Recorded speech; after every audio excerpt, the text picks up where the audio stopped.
ก็มาถือว่าคนนอก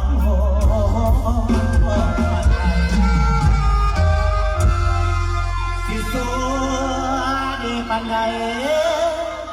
อ้ายกะคือเล่าหัวเจ้าเศร้าเกิดไหวเสด็จทาง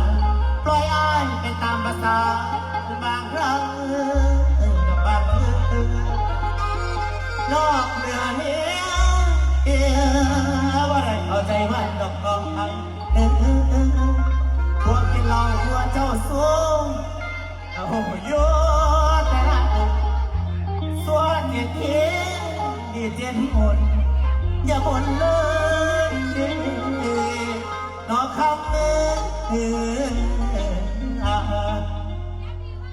ขอบคุณส่งให้นักร้องชายนะครับ